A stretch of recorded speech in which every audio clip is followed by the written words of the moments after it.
buenas tardes. Sé que están haciendo la cola muchos de ustedes, pero también se nos está haciendo tarde para la siguiente mesa, por lo que con el decano vamos empezando la actual mesa 4, cuyo título es Ficciones y Fundamentaciones de la Comunidad Política. Empezaremos con la primera ponencia de la doctora María Luisa Barcalet Pérez, de la Universidad Autónoma del Estado de México, cuyo nombre es Comunidad Libre de todo el mundo de Dios. La doctora María Luisa Barcalet Pérez es doctora en Filosofía de la Ciencia por la UAM Iztapalapa, realizó también estudios de doctorado en la Universidad de Alicante, España, y estudios postdoctorales en el Instituto de Historia y Filosofía de las Ciencias y las Técnicas de la Universidad de París I, Francia. Actualmente es profesor investigador de la Facultad de Humanidades de la Universidad Autónoma del Estado de México. Ha publicado los libros de Federico Nietzsche, Nietzsche, La vida, el cuerpo y la enfermedad, Filosofía y enfermedad, una introducción a la obra de Georges Convert-Villan, Filosofía y literatura en la humanidad, y devenires de la literatura y la filosofía en coautoría.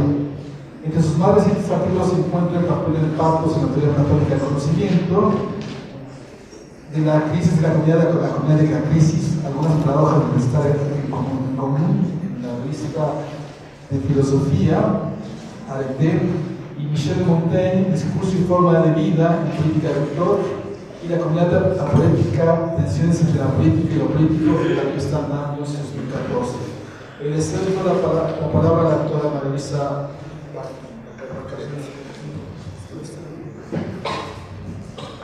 Bueno, pues de inicio agradezco mucho la invitación del doctor Israel Covarrubias de la Universidad Autónoma de la Ciudad de México, el haberme invitado a este evento que pues, yo lo saludo en tanto se discuten temas que me parecen de gran actualidad y sobre todo se reúnen gentes, personas, investigadores con distintas perspectivas, y yo creo que eso es una de las cuestiones más interesantes y más enriquecedoras de este tipo de eventos. En realidad mi ponencia es sobre, de manera más puntual, comunidad y devenir en Visuales. Para ello tengo que adentrarme primero en algunas cuestiones generales de su filosofía y sí anticipo algunas cuestiones. Esta es una ponencia donde en gran medida hay dos elementos que al parecer no tendrían mucho que ver, pero que en esta ponencia voy a conjuntar, voy a subrayar su copertenencia, sobre todo en la obra de Deleuze, que es la relación estrecha que hay entre lógica y política en su pensamiento. De inicio parto de la idea de que en Deleuze la lógica no solamente se ve como un instrumento del pensamiento. La mayor parte de las veces en los cursos de lógica esta disciplina sí se imparte. La lógica es un instrumento para pensar, nos da herramientas para pensar. No es la única manera como se puede ver la lógica. Badiou, propio Deleuze, la ven como una forma de pensamiento por derecho propio, como una máquina de pensar, así le llama Alain Badiou, y esa es la manera como Deleuze concibe a la lógica, como una auténtica máquina de pensar, como una forma de pensamiento que nos da que pensar, que nos fuerza a pensar. Recordemos así de manera muy rápida que para Deleuze el verdadero pensamiento no se alcanza ni en la pasividad ni en la contemplación, sino el pensamiento comienza cuando algo violentamente nos rompe o nos golpea, un signo, una experiencia, y la lógica puede cumplir en muchos sentidos esta función. Y en concreto para Deleuze aquello que cumple esta función es sin duda la paradoja. Muy buena parte de la obra de Deleuze, sobre todo Diferencia y Repetición, es un argumento contra lo que se llama la imagen dogmática del pensamiento, que a grandes rasgos es como la imitación o esta imagen que hay a lo largo de toda la historia de la filosofía, como si esta nos diera los pasos o los elementos o los principios para pensar correctamente y para llegar a la verdad. Deleuze llama esto imagen dogmática porque esta es precisamente esta visión de la filosofía como un conjunto de imágenes, de pasos, de instructivos para pensar bien y para llegar a la verdad, es justamente lo que no nos deja pensar. De ahí la necesidad de explorar otras lógicas. Un reciente libro de David Lapouillard que se llama de los movimientos, los movimientos aberrantes. Él dice, y yo estaría muy de acuerdo con esta perspectiva de la tuya, que en Deleuze encontramos sobre todo a un filósofo de las lógicas, pero de lógicas aberrantes, es decir, de lógicas que van contra el buen sentido, que Deleuze llama el buen sentido. Y es evidente, como lo han destacado otros autores, que una de las figuras que retoma Deleuze para ir en contra de este buen sentido es el de la paradoja, ¿no? Lo que él llama el ir al mismo tiempo en dos direcciones contrarias, el ya y aún no, llama de muchas formas a lo largo de su obra, y es aquí de donde yo parto en esta ponencia, que efectivamente es sobre comunidad y devenir. Para Deleuze, entonces, la lógica que él propone, lo que él llama, o lo que algunos llaman con él una lógica aberrante, no se trataría solamente de hacer un recorrido contrario a lo dictado por el buen juicio, lo que él llama el buen pensar, el pensar correcto, lo que también llama la imagen dogmática del pensamiento, sino se trata de dejar atrás la idea misma de que hay un buen camino. Y lo que propone Deleuze es por qué no pensar en la posibilidad de ir al mismo tiempo en dos direcciones distintas. Ahí es precisamente para Deleuze donde aparece la paradoja como posibilidad para abrirnos camino en el intento de subvertir el buen juicio. Pues lo primero que la paradoja destruye, en el caso de Deleuze, es la identidad de los enunciados y de las cosas.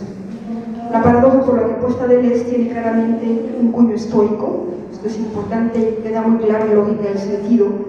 Recordemos que en esta escuela ocurre una primera inversión del platonismo. Lo que define a una cosa no es una esencia oculta en lo más profundo de su ser, sino la superficie, la piel, la cara epidérmica que permite a cada cosa relacionarse con los demás. Es lo que Deleuze le atrae de la lógica y de la vida del pensamiento estoico. Es decir, la esencia de cada cosa no se juega en las profundidades de esa cosa, en una interioridad inexpugnable, sino en su superficie o en el borde epitelial donde las cosas paradójicamente dividen su entorno. Es como, dice Deleuze en el sentido, es como cuando el cuchillo corta la carne. Ni el cuchillo ni la carne cambian estrictamente de naturaleza, pero entre ambos ocurre un acontecimiento que no los deja indemnes. Ahora estamos ante un cuchillo que corta y una carne cortada. Ha aparecido un efecto, un verbo, un ser incorporal, cortar, ser cortado, y cito a Deleuze, estos efectos no son cuerpos sino incorporales, estrictamente hablando, no son cosas o estados de cosas, sino acontecimientos.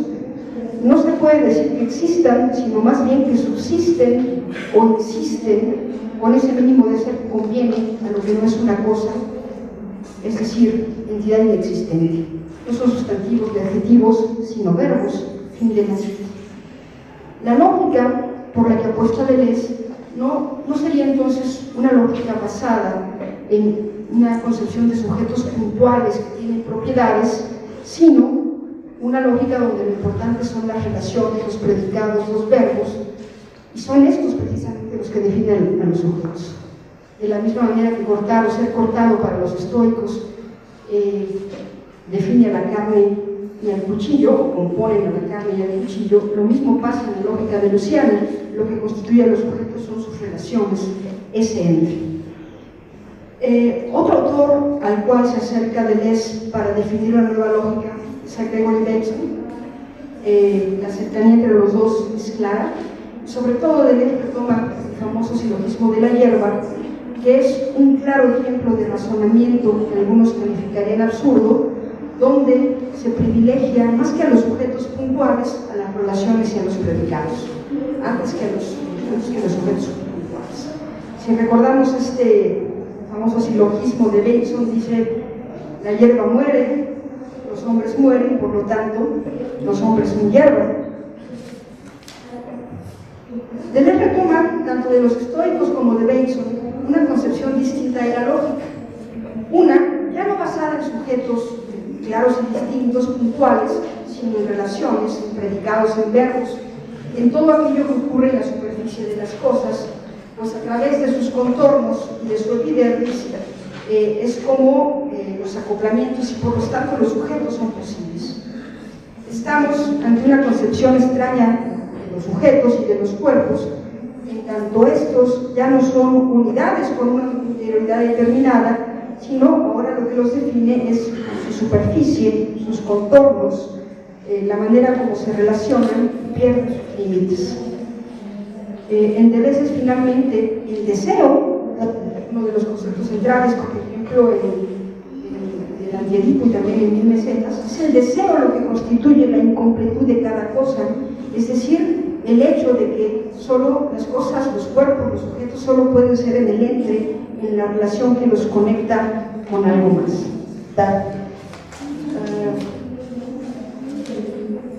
Bueno, así conecto ahora esta peculiar concepción de la lógica deleuziana, esta lógica amparada por un lado en la paradoja, y a partir de la paradoja una lógica que define a los sujetos y a los cuerpos no como sujetos puntuales, sino a partir de sus relaciones. Y me parece que esta concepción de la lógica y de la paradoja en Deleuze y de lo que constituye a los sujetos está en el centro de su concepto y de su teoría del devenir. Como sabemos, bueno, en Deleuze el devenir no es solamente un movimiento por el cual una cosa llega a ser otra cosa, no es simplemente un desplazamiento de un punto a otro, sino, dejando de lado el origen y el punto de llegada, el auténtico devenir hace énfasis en los trayectos. En Deleuze, el devenir no implica ni origen ni meta, sino un puro estar en el entre, sin definición y determinación final. En gran medida, en Deleuze, el devenir es una forma de paradoja, de habitar una paradoja, de habitar el entre. En este entre es imposible asumir valores definidos, ni verdadero ni falso, ni animal ni hombre, ni adentro ni afuera, o si se quiere, al mismo tiempo animal y hombre, verdadero y falso, adentro y afuera. La lógica anómala por la que apuesta Deleuze es una perspectiva que rompe, antes que todo, con la lógica binaria, fundada en los tres principios clásicos de la lógica: identidad, no contradicción y tercero excluso. Al hacerlo, rompe también con una imagen del pensamiento que ha escamoteado la multiplicidad y la ambivalencia, y que nos ha introducido en una lógica fundada en la unidad de la identidad, y que solo ha podido dar lugar a la diferencia como duplicidad, copia o derivado. A partir de sujetos puntuales y bien delimitados, solo puede engendrar la diferencia como mero accidente, como desviación o copia del original, que en su origen era completo y unitario, pero en cambio, lo originario es la propuesta del punto de diferencia en Deleuze. Si lo originario son las relaciones, los predicados, el ente, no hay posibilidad ni de imitación ni de cambio. Bueno, frente a uno de los ejemplos que privilegia Deleuze en su concepción del devenir, en esta nueva propuesta lógica, la toma en la literatura. Es muy característico de la obra deleuziana recurrir a ejemplos no estrictamente filosóficos del arte y la literatura. Por ejemplo, para representar el devenir, lo que él entiende por devenir, una de las figuras que él privilegia es, por ejemplo, la figura de Gregorio Samsa de la metamorfosis. Él les dice que en el caso de Samsa estamos ante un verdadero devenir. Samsa estrictamente no es ni animal ni hombre, no es ni animal ni insecto, no responde a ninguno de los dos polos. Antes bien, su aberración consiste en ser los dos a la vez y ninguno de ellos de manera concreta. Gregorio Samsa, en este proceso de devenir, es dos, sin que estos dos puedan separarse en unidades bien claras. Esta transformación es un acontecimiento para Deleuze, no solo porque al despertar con 8 patas y un enorme caparazón en su espalda, Gregorio Samsa ha entrado en un punto de no retorno respecto a su vida interior, sino porque ahora habita una zona de indecidibilidad, dice Deleuze, en la cual no es ni cabalmente hombre ni cabalmente escarabajo, sino mora un ente, eso consistiría en devenir para Deleuze, una especie de paradoja, mora un ente en el que fracasa como humano y también fracasa como insecto. Ha perdido su identidad, si es que alguna es o alguna, pero eso no ha significado arribar a una nueva. Esta zona de indiscernibilidad que habita Samsa También termina desdibujando los dos polos que creíamos bien establecidos antes de la transformación. La unidad del humano se diluye de la misma manera que lo hace el insecto. Ahora bien, la metamorfosis de Samsa y el ser arrojado a tal zona de invisibilidad no es solo producto de haber cambiado de forma, no es solo debido al caparazón y a las 8 patas recientemente adquiridas, sino es la consecuencia de todas esas nuevas relaciones que entablan. Arrastrarse pesadamente por el suelo, subir por las paredes, construir un nido con excremento, mirar los rostros de asco de su madre y de su hermana, comer manzanas medio podridas, etc. Eso es Gregorio Samsa, todas esas relaciones, todos esos predicados, es todo eso aquello que lo define. No es que Samsa se esté transformando, antes bien, son esas transformaciones, son esas relaciones las que hacen a Gregorio Samsa. Aquí, en este capítulo de Gregorio Samsa y la metamorfosis que Deleuze aborda en Kafka por una literatura menor y también en Mil Mesetas, Deleuze está abordando un tema importante en su obra, que es el tema del devenir animal. El devenir animal para Deleuze es, de hecho, una de las posibles formas que puede tomar el devenir en su obra. Hay otras formas de devenir, como sabemos, en Deleuze: devenir mujer, devenir niño, devenir loco, devenir molecular, devenir imperceptible, devenir todo el mundo. En todas hay un movimiento de minorización, todas son expresiones de devenir menor, no respecto a qué, respecto al esquema mayor de la completud, de la unidad, de la totalidad, del círculo que cierra bien. Lo menor es precisamente el círculo que no cierra, lo que resiste, como dice Enrique, lo que resiste al cierre ontológico, a la totalidad, aquello que rechaza caer en una casilla para venir a ocupar un ente incierto, donde es los dos a la vez.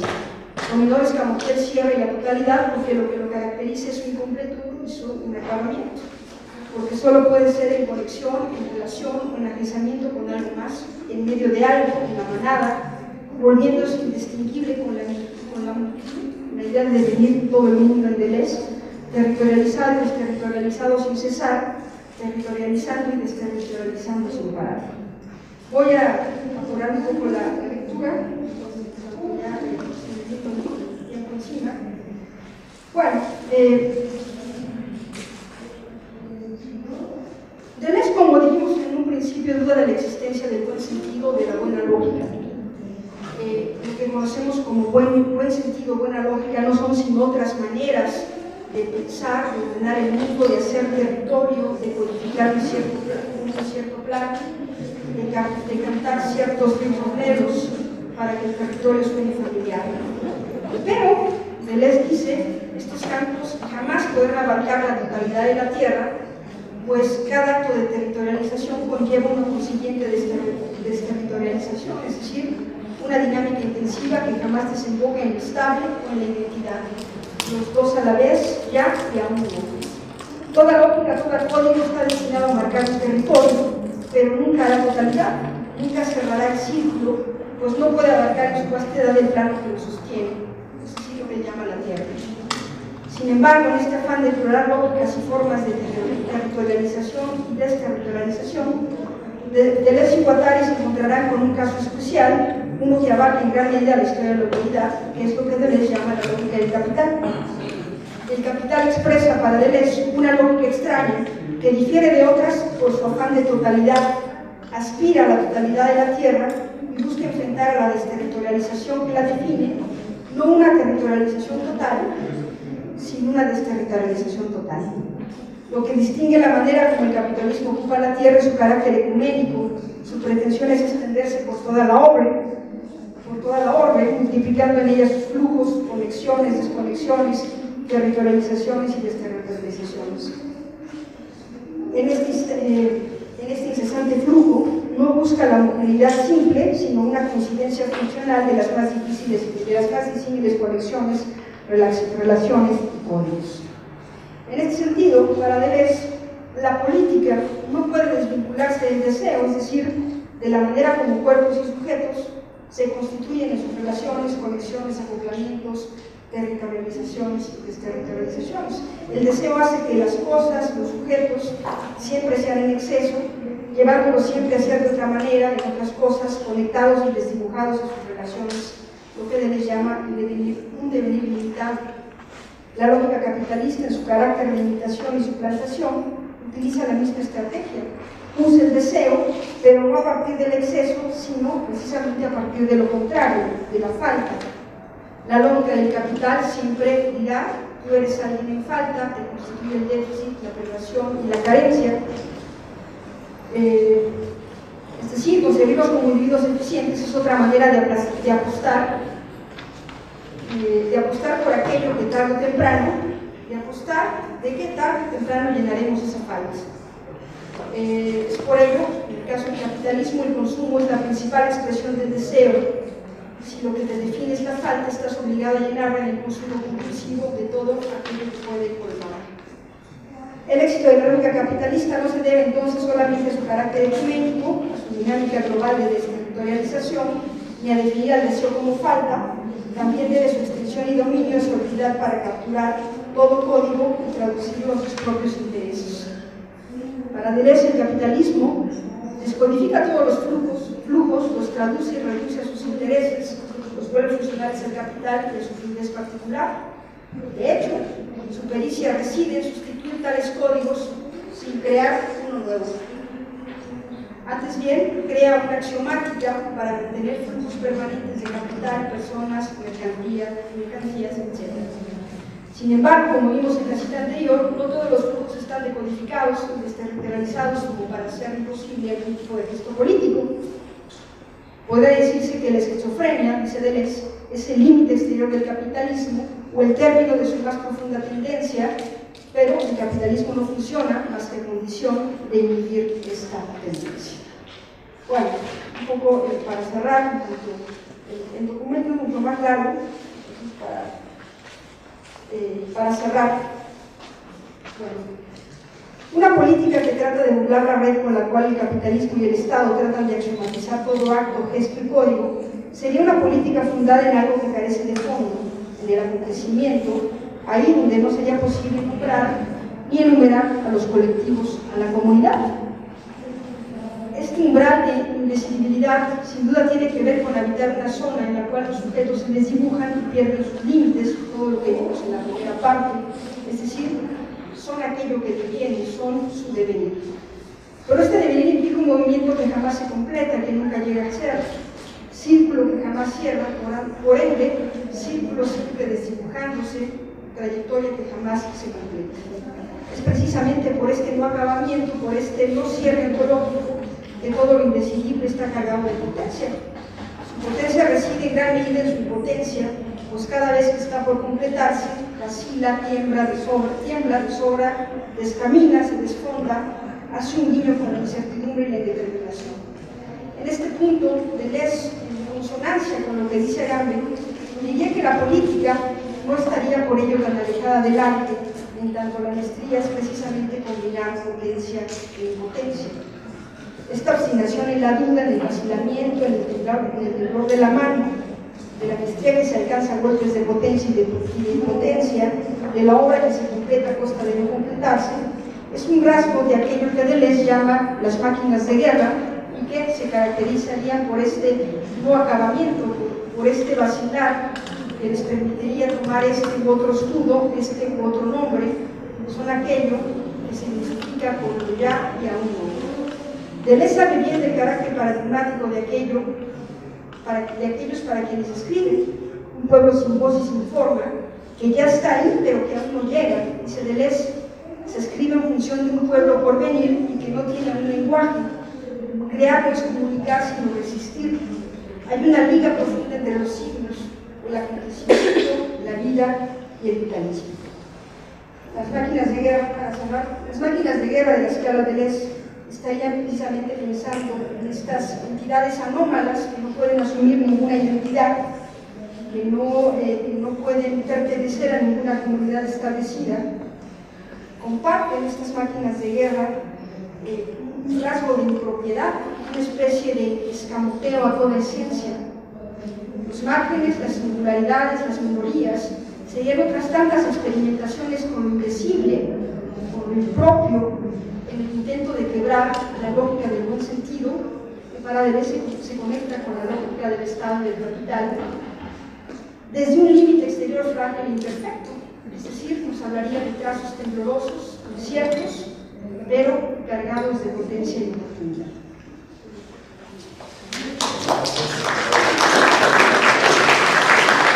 Muchas gracias a la doctora Pérez.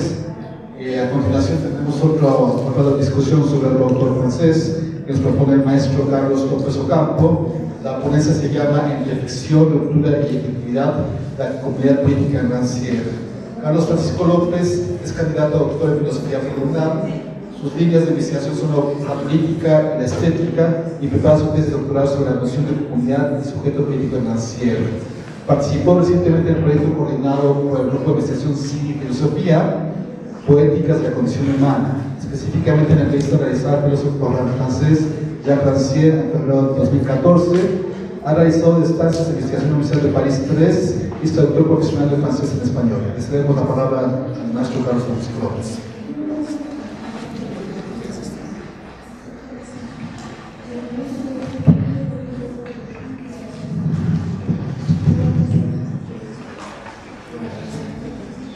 Muchas gracias a los organizadores, en especial a Israel Covarrubias, por la invitación. Y en efecto, en 2014 fuimos a entrevistar a Jacques Rancière a París. Se publica la entrevista, la larga entrevista de 5 horas, específicamente sobre cine. Aunque evidentemente hablar de cine con Rancière es hablar de política, es hablar de comunidad también. Entonces, en los bordes del cine se llama el texto, ahí pueden encontrar algunos puntos que ayudan, digamos, en la lectura de la obra ya prolífica de este autor. Y bueno, dejan todavía cuestiones ahí que se pueden, digamos, escamotear un poco en el resto de los libros, sobre todo en los bordes de lo político, el desacuerdo, la traducción está así, que es en realidad la mésentente, un término bastante complejo para traducir. Yo en mis arriesgadas traducciones les diría incomprensión, pero y aún así me satisface.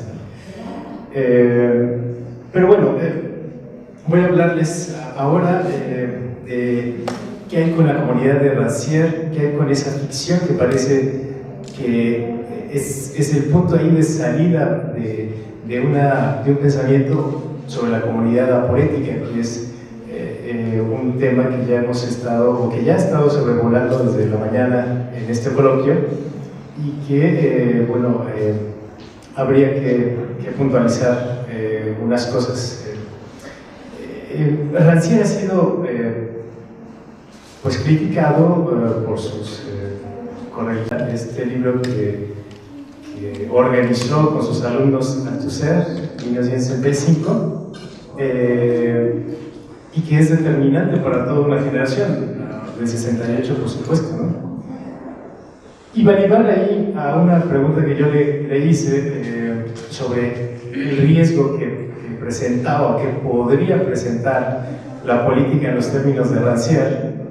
Él me contestó con una anécdota, y es que en el 2007 se publica un pequeño libro que se llama La insurrección que viene, y los autores son anónimos, solo se hacen llamar el Comité Invisible. Y en ese texto, yo ya lo había leído y me parecía ahí dar ecos de Rancière, aunque nunca lo citaba. Es un libro que ha hecho bastante ruido en Francia, pero sobre todo porque en 2009 este Comité Invisible decide poner en práctica lo que Rancière denomina la interrupción. Entonces el Comité Invisible decide interrumpir los datos ahí, las informaciones del tren rápido, del TGV, tratando más que por una pausa, sabotear un sistema, ¿no? Un sistema de comunicación. Se hacen juicios, se condena al que parece que es el autor intelectual del libro y el autor material de estos atentados, ¿no? Le llueven las críticas a Rancière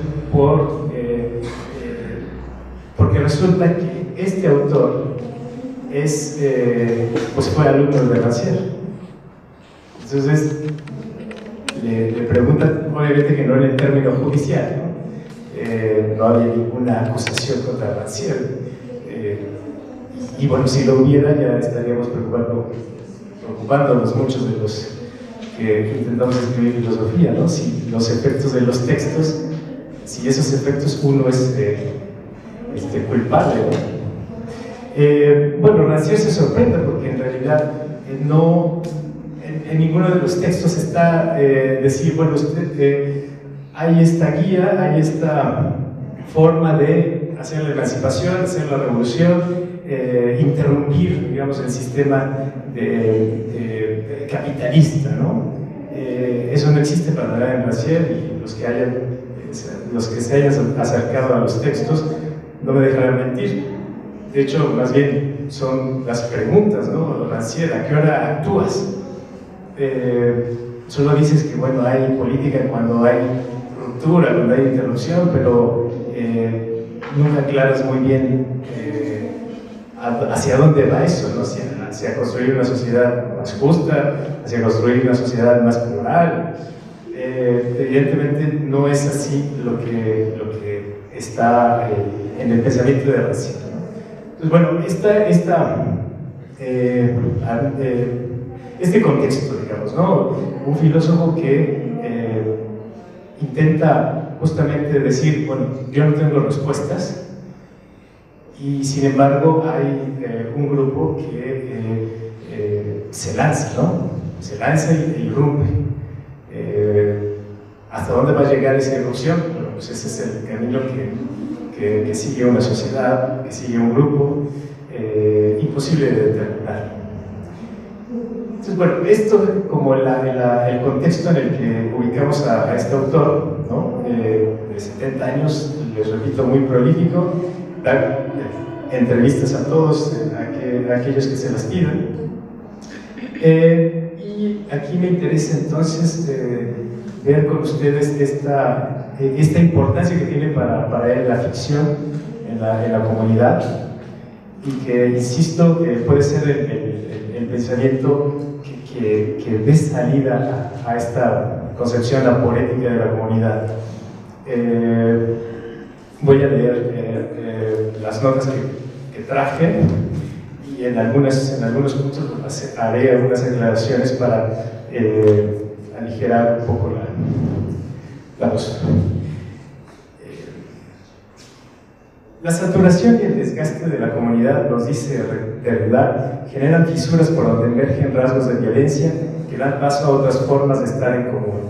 La comunidad desgastada es interpelada por la alteridad radical y la deja siempre como amenaza o promesa, o como amenaza y oportunidad. En ella, el ser común, puesto en marcha, ha sido despedazado por la propia historia. Y justo esto es la condición de poder hablar de una comunidad por venir, abierta al acontecimiento y a las variaciones de su irremediable incompletud. Blanchot, no muy lejos de Derrida, reconoce la responsabilidad del doble endeudamiento legal. Responde al pasado y a lo venidero, problematizando su propia actualidad en términos de acontecimiento. La comunidad inconfesable se politiza en el nosotros, arrojado al otro a través de relaciones violentas que arrastran y arrancan nuevas formas de sociabilidad diferentes y diferidas. De esta forma, la comunidad inconfesable puede ocupar, con la escritura del afuera, del relato, los espacios vacíos y siempre en transformación. En Rancière es la comunidad inacabada, no obstante presente, la que reclama la existencia de acuerdos sobre las competencias de sus integrantes y sostenidos sobre una superficie frágil al estar determinada por lo accesorio. Es una comunidad que no podemos no comenzar, toda vez que fuimos tocados por el don del logos, y en ello nos va la vida. Una comunidad que no podemos acabar porque nos movemos solo en los límites, donde la lógica de la ARGEL fue dinamitada. Hay comunidad, aunque sea una comunidad de un litigio, el litigio que se da cuando una contingencia igualitaria interrumpe como libertad el orden establecido de dominaciones, desarticulándolo con la introducción de partes que no eran partes en el orden anterior. La estesis, el régimen de la sensibilidad, lo llamará Rancière, la estesis de la lógica política debe dar lugar a una repartición, a una comunidad y a una división. La comunidad entre los signos y nosotros. Esto es la comunidad comprendida bajo el concepto de signo con elementos visuales y textuales, articulándolos unos a otros. Cito a Rancière. Eso quiere decir que las formas visibles hablan y que las palabras tienen el peso de realidades visibles, que los signos y las formas lanzan mutuamente sus poderes de presentación sensible y de significación. Fin de la cita. Detrás de ello está la noción de comunidad como una pérdida alrededor de la cual hay trazos. En eso, el deseo de compartir la igualdad se desarrolla en un estado vertiginoso. Rancière llega a observar la combinación de mundos en una misma comunidad, lo cual hace posible que dentro de una misma circunstancia se interpelen y convivan una comunidad del presente y una del devenir. ¿Cómo se aprende a vivir? Pregunta Derrida, con el otro, que nunca está del todo presente. El ser con, que está en el indeterminado allí, surge en una política de la memoria, de la herencia y de las generaciones. ¿Cómo construir, pues, una comunidad con la democracia? ¿Cuáles serán los estatutos de lo sensible que definan dicha igualdad? Lo cierto es que las respuestas, aunque paradójicas, están esparcidas en las formas de sociedad. La comunidad se construye, pero siempre en la esfera del agravio. Rancière le llama el tort. Rancière propone entonces que la innombrable democracia, antes de verse como forma de sociedad hecha para el buen gobierno, pero adaptada al malo, se conciba como el principio de la política. El principio, nos dice, que instaura la política fundando el buen gobierno sobre su propia ausencia de fundamento. Es preciso contar con ellos, sentencia Derrida. Son más de uno, el más de uno. Al respecto nos preguntamos si los no contados son los espectros del presente indócil sumergido en el litigio, en el tiempo, para decirlo con Campbell y Derrida, fuera de sus bosques. A pesar de lo dicho, en Rancière encontramos una curiosa defensa de Platón en estos términos. Rancière evidencia que si bien Platón pretende suprimir el desorden ocasionado por la democracia para fundar la verdadera política, él mismo es portador de un rasgo democrático, toda vez que corta el lazo entre los jefes y las tribus, y los daimones servidores de Cronos.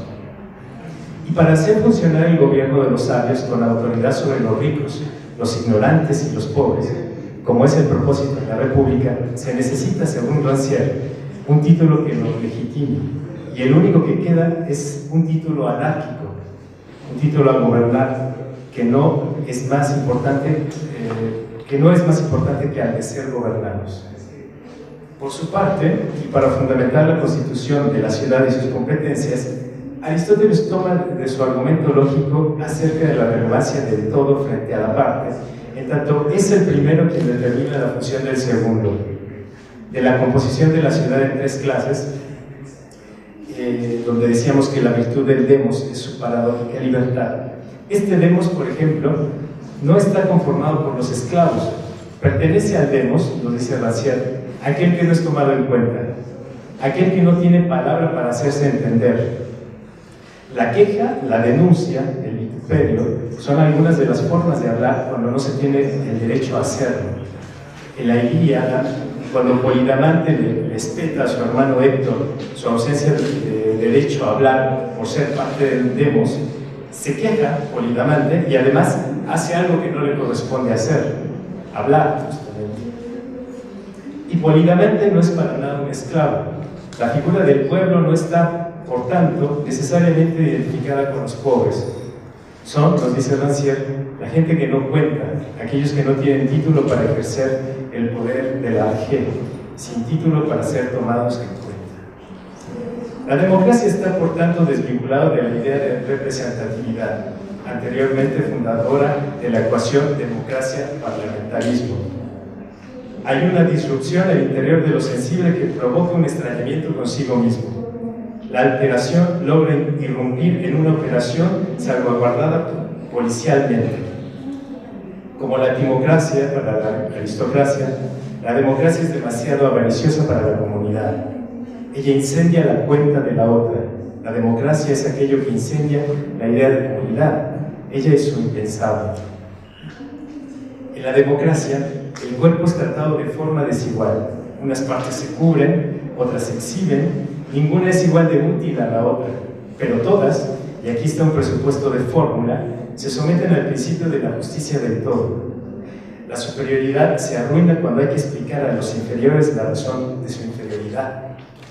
Y el constructo de ruptura puede ser esta idea manejada por los obreros. Alimentamos los vientres de los inútiles. Detrás de esta idea está, por supuesto, la modificación valorativa de la fuerza física, la imagen que identifica un vientre rechoncho con lo parasitario. Conforman al demos la actividad de sujetos de enunciación y de manifestación que afirmen un poder denegado de palabra y de juicio. Es del demos aquel que habla cuando no le es concedido, o cuando toma parte en lo que no tiene parte. Los nombres tradicionales que lo encierran son solo intentos históricos de asirlos: pueblos, ciudadanos, proletarios, judíos alemanes. Cualquiera de nosotros podría agregar más.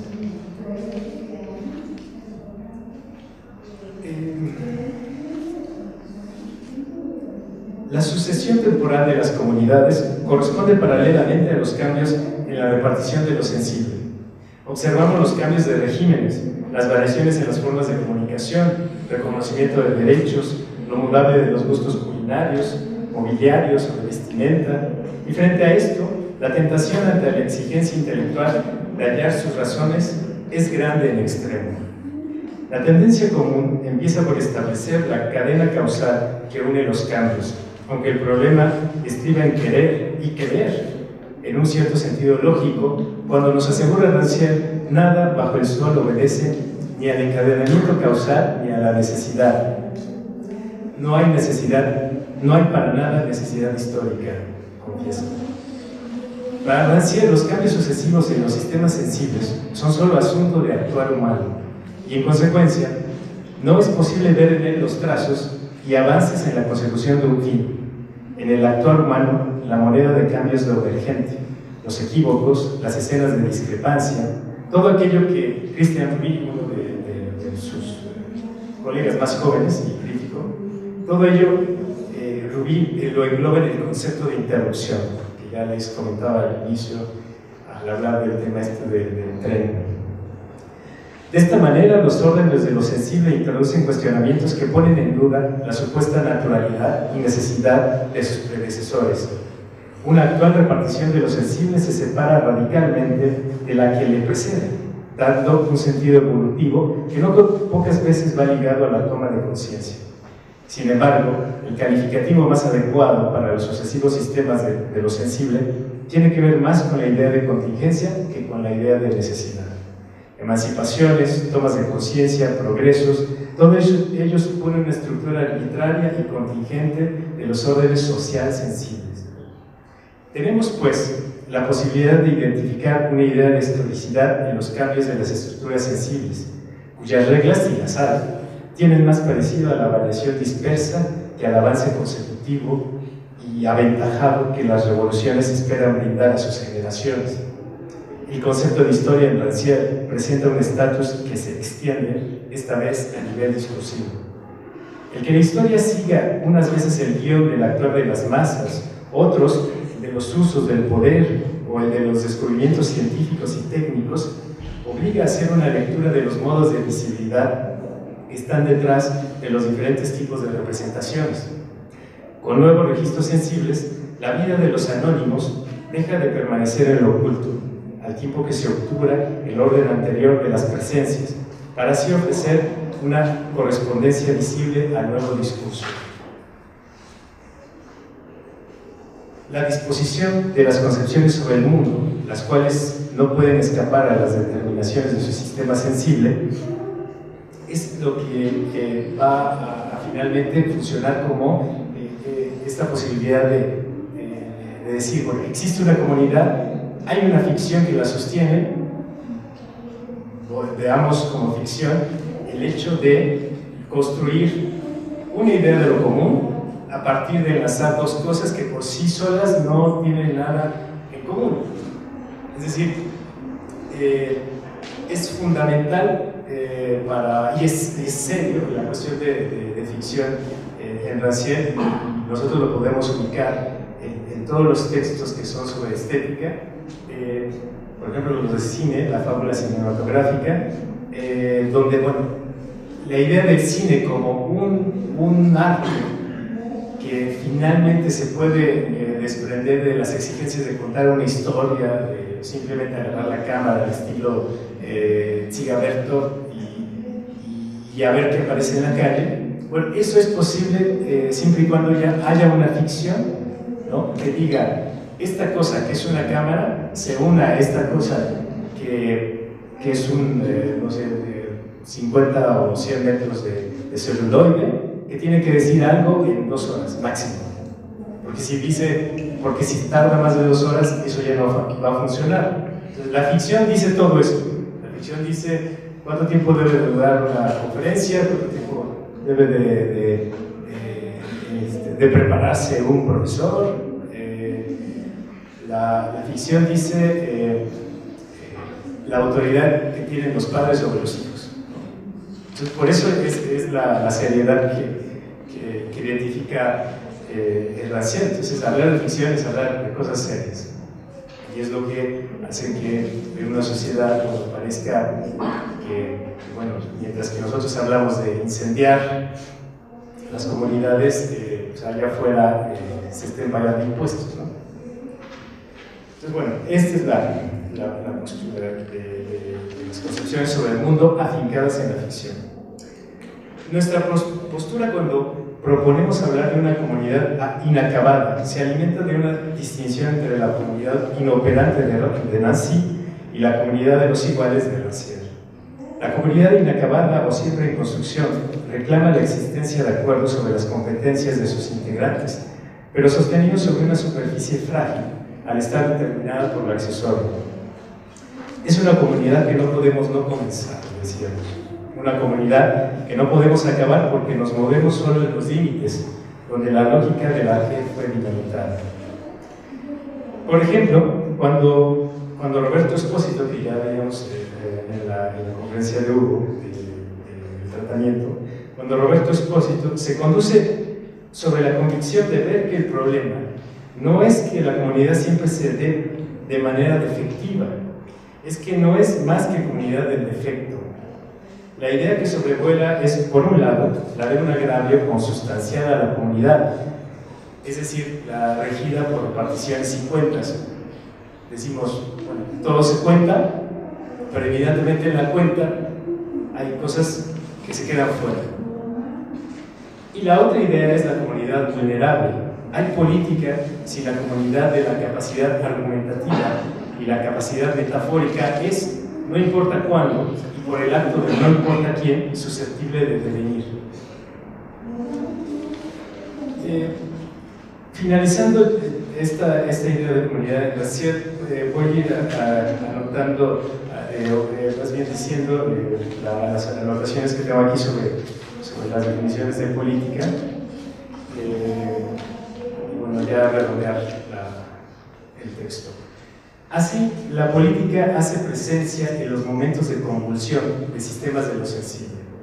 A la política le corresponde la posición crítica que planea sobre las crisis y las derrotas de los órdenes sensibles, no antes y no después.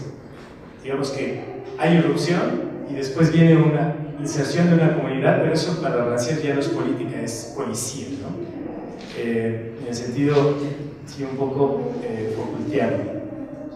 Es decir, es un ordenamiento, es una reglamentación que hace que siga habiendo sociedades.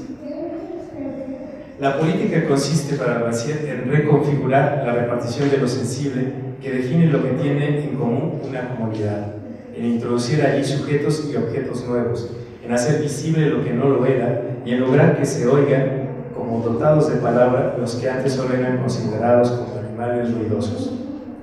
La política es el conflicto sobre la existencia de una escena común, sobre la existencia y la cualidad de aquellos que allí se presentan. Así, la política no es el espacio donde se debate si algo debe o no tomarse en cuenta, si el conflicto mismo inaugurado por esos que no tienen derecho a ser contados como seres parlantes y que, pese a ello, se hacen contar e instituyen una comunidad. Por eso, lo político aparecerá allí donde se quiere colocar un cuerpo en un lugar que le estaba vedado, articulando un discurso que antes se le prohibía emitir. Podemos decir que lo político es la expresión que deseo emitir desde mi cuerpo para que el desprendimiento al que me obliga el logos no me impida crear territorio. Necesito un espacio, necesito que mi ruido se convierta en algo audible. Y termino con esta idea de efectividad y emancipación, que también emancipación se ha tratado aquí en varias de las mesas. Lo real hace sentido en nosotros por vía de lo ficcional. Esta es la exigencia de Rancière para poder hablar de comunidad de lo sensible. Al interior de la comunidad, la producción literaria pone en marcha el disenso que intenta desarticular el modo sensible dominante, modificando lo así concebido como mundo común, lugar común, uso común o también lenguaje común. Detrás de la lógica de Rancière está el tener a la experiencia humana como algo jamás producido ex nihilo, y por el contrario, sosteniéndose sobre el fondo de una repartición de lo sensible y, por principio, litigioso, dado que involucra diferentes regímenes de sensibilidad. Es la base de una repartición con la clara y flagrante división entre aquellos que piensan tener derecho por naturaleza a tal repartición y los demás excluidos por principio. ¿Hay acaso en Rancière solo una exposición de las acciones emancipadoras o transformadoras de una situación dominante?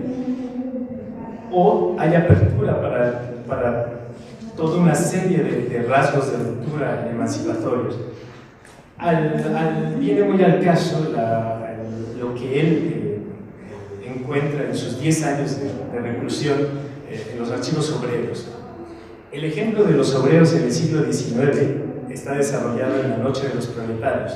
Ellos, los obreros, productores y reproductores sin historia, se apropian del lenguaje de los poetas, así como de las formas de argumentación de aquellos que participan en la vida pública.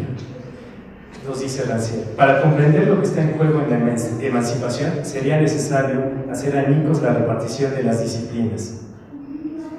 Lo más importante aquí es ver la correspondencia de esta exigencia epistemológica con lo que sería una exigencia política. Acerca de los ejemplos de emancipación, Rancière establece lo siguiente: estos deben poner en escena la repartición, es decir, la inmanencia de la división en la comunidad que declara lo universal de la definición, y a la inversa, la potencia común del lenguaje y del pensamiento en la puesta en escena de la diferencia de capacidades. La premisa que no podemos olvidar es la que encarna el axioma de igualdad o el axioma igualitario. La igualdad de no importa quién, que supone la ausencia de la ajena. Debemos en consecuencia, y con esto ya finalizo, debemos en consecuencia seguir evaluando la conveniencia de ver en la emancipación un desplazamiento de juicio a partir de las prácticas que desarticulan maneras de ver, valores acordados a las instituciones, que en el caso aquí planteado corresponde a la afirmación de la singularidad de la democracia. Parafraseando el título de uno de sus libros, En los bordes de lo político, en este sentimiento aporético sobre la comunidad nos queda en la reflexión bordear las ficciones de la comunidad, de sus uniones semánticas que sostienen una visibilidad, una cuenta. La emancipación, por su parte, aparecerá sin anunciarse e involucrando solo a los que se cuentan como un todo. Pero la sociedad, desafortunadamente, tendrá que esperar para siempre su momento de emancipación. Muchas gracias. Muchas gracias. Bueno, pasamos ahora de autores franceses a un autor de los Países Bajos con la ponencia del doctor Edgar Rodríguez Aguilar, y nos propone como título La mudanza de sí como base de la actividad humana, política y estoicismo en la ética de Spinoza. El doctor Edgar Rodríguez Aguilar es doctor en filosofía por UNAM y maestro en sociología política por el Instituto Mora. Actualmente es profesor investigador de tiempo completo en la Universidad Autónoma de la Ciudad de México. Ha publicado diversos artículos en revistas y libros colectivos. Es autor de Los escritos de juventud, Prolegómenos al sistema hegeliano y Vuelta al laberinto de la modernidad, análisis de momentos clave del diálogo en el movimiento estudiantil de 1999. Le cedo la palabra al doctor. Más tarde.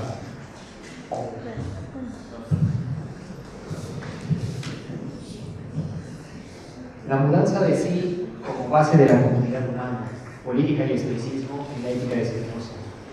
Tradicionalmente, el tema político en el estoicismo ha sido abordado a partir del extenso tratado teológico político y del inacabado tratado político, poniendo de relieve la ilustración, la democracia y el liberalismo inscritos en las opiniones políticas de Spinoza. Si bien la crítica de la religión revelada y el llamado a la libertad de pensamiento expresados por el judío de Ámsterdam, amenazada por el absolutismo de la Casa de Orange, es innegable, de acuerdo con nuestra perspectiva frente a la ética, dichas obras resultan secundarias y los temas políticos tratados en ellas, más que conformar una verdadera filosofía política que, orden geométrico, hubiese sido desarrollada por el autor, no son sino comentarios que se ciñen a las apremiantes condiciones sociales de la época. Como resulta claro tras el estudio de los clásicos de la antigüedad, quienes se encargaron del nacimiento y primer impulso de la filosofía política, así como por la lectura e interpretación del pensamiento antiguo realizada en las últimas décadas del siglo XX por Leo Strauss, el sentido auténtico de la filosofía política de ninguna manera puede prescindir de una seria reflexión sobre lo humano que posicione correctamente la naturaleza del hombre y el papel de su existencia en medio de la totalidad de la naturaleza. Como intentaremos mostrar en esta intervención, más acorde con el estoicismo que con la ilustración y el liberalismo, e incluso claramente contrarios a ellos, los apuntes de Spinoza sobre la comunidad política en el contexto de la ética responden a la manera antigua y originaria de su tratamiento como resultado de la dilucidación sobre la especificidad del hombre en el cosmos. Aunque de las 5 partes que conforman la ética de Spinoza, 4 tratan acerca de la naturaleza del hombre, del cuerpo y la mente, de la naturaleza de los afectos y las afecciones, de los géneros de conocimiento, de la beatitud, la libertad y la experiencia de Dios, son escasos los comentarios explícitos acerca de las relaciones sociales entre los hombres y la construcción de la comunidad política. Sin embargo, en el capítulo 7 del apéndice de la 4ª parte de la obra, encontramos una clave para descifrar las vías hacia la construcción de una auténtica comunidad política que sea coherente con la naturaleza del hombre. En dicho capítulo, Spinoza escribe lo siguiente, cito: «Es imposible que el hombre deje de ser una parte de la naturaleza y que no siga el orden común de ella. De todas maneras, si convive con individuos que concuerdan con su propia naturaleza de hombre, su potencia de obrar resultará mantenida y estimulada, pero si por el contrario convive con individuos que no concuerdan en nada con su naturaleza, será muy difícil que pueda adaptarse a ellos sin una importante mudanza de sí mismo». Termina la cita. 1. A diferencia de la interpretación que se volvió ortodoxa del espinosismo, Antonio Negri habla de Spinoza como de un radical antimoderno. ¿En qué puede residir la antimodernidad de Spinoza? ¿Cuáles son los elementos que hacen del espinosismo una filosofía marginal en el contexto histórico de la modernidad? En cuanto a la filosofía política se refiere, si tomamos en cuenta que su versión moderna nació con el paradigma contractualista y que el punto nodal en el que se basa para explicar el origen de la asociación política entre los hombres se encuentra en la distinción, pero sobre todo en la separación y más aún en la oposición entre la vida humana en su situación de naturaleza y la vida humana en su situación social, civil o política, la perspectiva de Spinoza queda al margen de ella, siendo que para el autor la asociación social entre los hombres y la conformación de la comunidad política de ninguna manera pueden darse al margen de la naturaleza. Por oposición a la tradición clásica, que una vez que descubrió la noción de physis, fue capaz de ofrecer una explicación de todo lo que acontece, tanto en términos físicos y astronómicos como políticos e históricos, sobre la base de su fundamento en la naturaleza, la tradición moderna de la filosofía política, delineando con esto los nuevos supuestos de la vida humana, construye su explicación del origen de lo político a partir de su radical oposición respecto de la naturaleza atribuyéndole sus simientes a la capacidad racional del hombre para construir unas formas de vida en común que de ninguna manera serían propias de ella. Si bien en los discursos sobre la primera década de Tito Livio de Maquiavelo podemos encontrar un indicio de la asociación entre los hombres que apunta en el sentido de la tesis contractualista, es sin duda en el Leviatán de Hobbes donde queda establecido el bosquejo de una situación de vida en la que el hombre, habiendo clausurado el salvajismo y la inseguridad de su estado natural, es capaz de someterse a una forma de vida política artificial construida por él mismo. De aquí que, de acuerdo con Carl Schmitt, la figura del Estado hobbesiano constituye la primera expresión propiamente técnica de la modernidad. Incluso en el contractualismo de Locke, a pesar de entender que, a diferencia de Hobbes, el estado de naturaleza no está caracterizado por una situación presocial que sea necesario superar para acceder a los procesos de socialización que lo lleven a la posibilidad de una vida en común, aún así para el pensador liberal apremia la salida del hombre de su situación de naturaleza como presupuesto que garantice la realización de sus derechos, principalmente su derecho a la propiedad.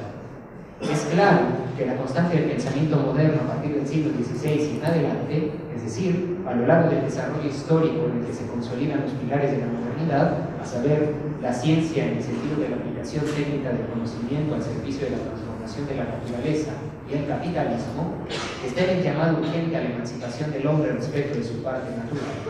A lo largo del desarrollo del liberalismo, dicho llamado llegará más allá de Spinoza, aunque con sus propias peculiaridades, a Kant, siendo asimilado posteriormente a través del juego de la dialéctica al sistema hegeliano. Pues bien, de cara a la tradición moderna de la filosofía política, en la ética de Spinoza encontramos una de las claves para pensar las posibilidades de la construcción de la comunidad política a partir de algunos ecos de la filosofía política antigua, entre ellos la visión subespecie eternitatis, o perspectiva desde la especie de eternidad, la ubicación de la vida y los asuntos humanos en la totalidad del cosmos, y la pregunta por la naturaleza humana y el papel del hombre en la totalidad de la naturaleza. 2. En la ética de Spinoza encontramos uno de los pocos lugares en el ámbito de la filosofía moderna en el que la naturaleza humana vuelve a dimensionarse en el contexto de la totalidad del cosmos. De cierta manera, esto hace del autor un pensador sui generis en el entorno de la modernidad, pues una de las características más importantes del mundo moderno, la cual lo puso en crisis desde su nacimiento, se encuentra en que en él el hombre ha perdido toda referencia al cosmos. A diferencia del resto de las filosofías del siglo XVII, en especial de la cartesiana, el punto de partida de Spinoza en la ética no se encuentra en el hombre, sino en aquel principio no humano que, sin encontrarse al margen de la realidad fenoménica, se encuentra constituyendo la existencia de las cosas que existen en la naturaleza. Se trata de aquello que, definido al inicio de la ética como causa de sí, cobra forma a lo largo de la primera parte de la obra como sustancia única de infinitos atributos y Dios, y que en el prefacio de la cuarta parte se asimila a la noción de naturaleza. Resulta de suma importancia no perder de vista el inicio de la ontología spinoziana, pues de acuerdo con él, todo lo que existe en la realidad no es sino manifestación o expresión de la sustancia única, Dios o la naturaleza. Esto explica que, como dice Spinoza en la cita que referimos al inicio de este escrito, sea imposible que el hombre deje de ser una parte de la naturaleza y que no siga el orden común de ella. Ahora bien, la esencia del principio o fundamento de la existencia de todo lo que se halla en la realidad, que Spinoza llama Dios o naturaleza, es entendido de dos maneras a lo largo de la época, como existencia y como potencia. En cuanto a qué potencia, la esencia de Dios ha de entenderse como la fuerza primordial, gracias a la cual es posible la aparición o el venir a la existencia de todo lo que existe en la naturaleza. En este sentido, la esencia de Dios ha de entenderse en términos de potencia productiva de existencia. Pero no solo esto, pues como quedó esclarecido desde las discusiones sobre las meditaciones metafísicas de Descartes, emprendidas por el autor con algunas figuras preeminentes de la época, entre las que se encuentra Hobbes, la fuerza definitoria de la esencia de Dios, gracias a la cual es causado o producido todo lo que existe en la realidad de la naturaleza, es la misma fuerza gracias a la cual los seres existentes se esfuerzan o tienden a la conservación de su propia existencia. En el caso de Spinoza, al caracterizar a la fuerza primordial de la naturaleza como el principio gracias al cual son generadas las cosas singulares y por el cual dirigen su existencia a la búsqueda de su conservación, la esencia de Dios esbozada por el autor en la ética no consiste en una potestas, sino en una verdadera potencia, con lo cual, además de encontrarse al margen de las corrientes dominantes del pensamiento moderno, el espinozismo escapa de la perspectiva teísta de la omnipotencia divina propia de los monoteísmos. Lo que resulta significativo para nosotros está en ver que, de acuerdo con el panteísmo spinociano, la mencionada potencia divina se encuentra realizándose al interior de cada una de las cosas singulares de la naturaleza, haciéndose manifiesta por el esfuerzo emprendido por ellas para conservar su ser.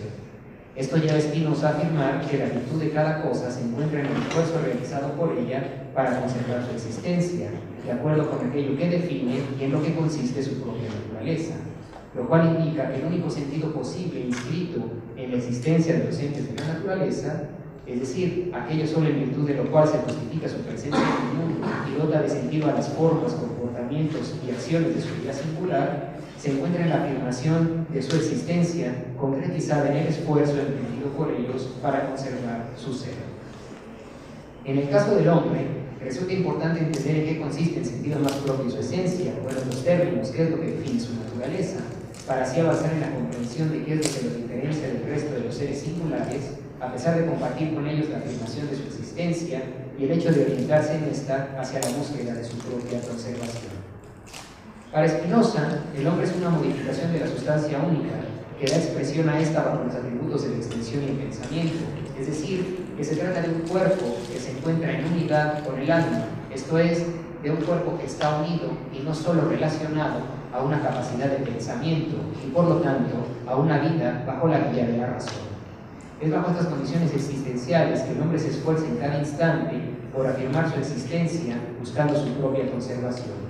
Al respecto, escribe Spinoza, cito: actuar según la virtud no es en nosotros otra cosa que obrar, vivir o conservar el ser bajo la guía de la razón, y ello poniendo como fundamento la búsqueda de la propia utilidad. Termina la cita. Como todo en la naturaleza, el sentido de la existencia humana se define por el esfuerzo realizado por el hombre para preservar su ser. En este sentido, lo propio del hombre no se encuentra en poner como fundamento de la conservación de su vida su propia utilidad, sino su capacidad para razonar. Pero resulta importante atender a lo específico de la relación entre razón y utilidad en el contexto de la ética, en función de no confundir y diferenciar la perspectiva de Spinoza respecto de las visiones dominantes de la filosofía política moderna. Por útil, Spinoza entiende toda cosa de la naturaleza que en su encuentro con otra le permite incrementar su potencia de obrar y, en consecuencia, aumentar sus posibilidades de conservación de la existencia. Por el contrario, lo no útil en la vida de una cosa singular es aquello con lo cual, al relacionarse, disminuye su potencia de obrar, es decir, sus posibilidades que no tienen su existencia. A pesar de que, a causa de una serie de proposiciones en las cuales Spinoza considera que la virtud se encuentra en el esfuerzo realizado en función de la consecución de aquello que resulta útil tras la búsqueda de la propia conservación, la perspectiva spinociana parece consistir en cierta forma de utilitarismo o ser heredera del contractualismo de Hobbes. En realidad se trata de algo muy distinto, pues la concepción spinociana de la utilidad se encuentra enmarcada por una perspectiva mucho más amplia de relaciones de composición, oposición y armonía de la discordia en la totalidad de la naturaleza.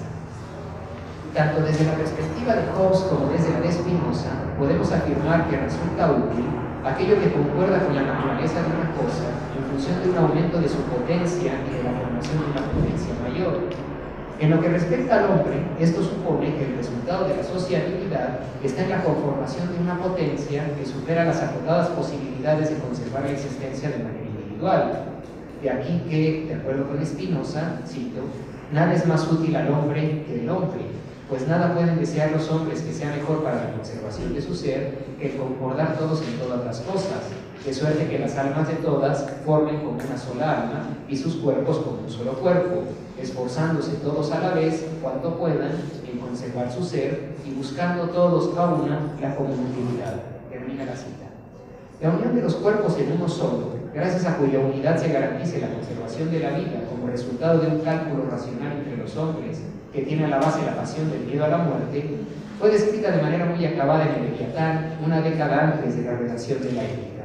Sin embargo, a pesar del conocimiento que Spinoza tuvo de la obra de Hobbes e incluso de los comentarios favorables que dirigió al pensador inglés, la perspectiva de la utilidad de Spinoza resulta de mucha mayor amplitud que la de Hobbes y el contractualismo moderno, al no reducir las vías para la realización de la comunidad humana al aseguramiento de la vida del hombre y su huida de la muerte. a la satisfacción de las necesidades humanas, ni en general a la realización del interés individual en detrimento del resto de la naturaleza.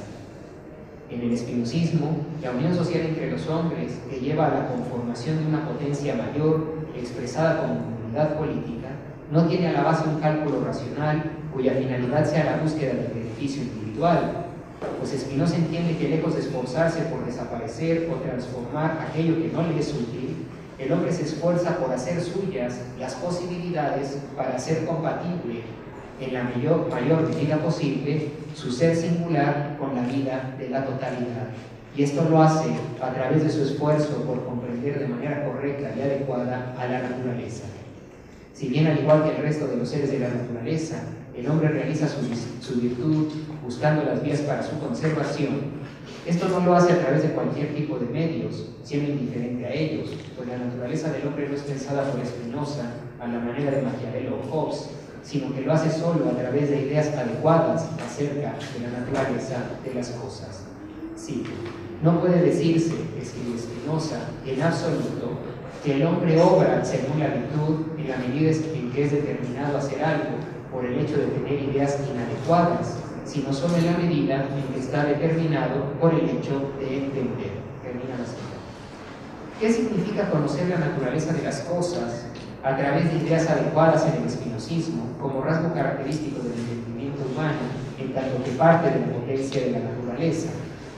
En esto, una vez más, el espinosismo se encuentra en sintonía con los antiguos, que no con los modernos, pues el conocimiento correcto y adecuado de la naturaleza se encuentra en la capacidad del hombre para elevar su mirada a la especie de la eternidad, es decir, en ser capaz de dimensionar los fenómenos de la naturaleza, tanto humanos como no humanos, en el contexto de la totalidad, reconociendo que todos ellos no son sino manifestación o expresión de la sustancia única.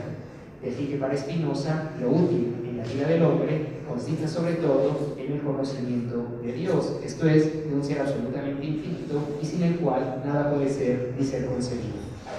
El conocimiento de Dios, aquello en lo que consiste lo propio del alma humana, le permite al hombre conocer, por un lado, que todo existe sobre la base de una misma unidad ontológica o plano existencial que no es otro que la naturaleza, y que todo lo que en ella acontece responde a una serie causal infinita que tiene a su fundamento en lo que Spinoza llama Dios. Por otro lado, le permite ubicar su propia existencia humana como parte de la totalidad de la naturaleza, la cual la expresiona esta bajo la forma del pensamiento, llegando así a reconocerse a sí mismo el hombre como la mirada a través de la cual la naturaleza accede a la contemplación de la infinita perfección de su existencia.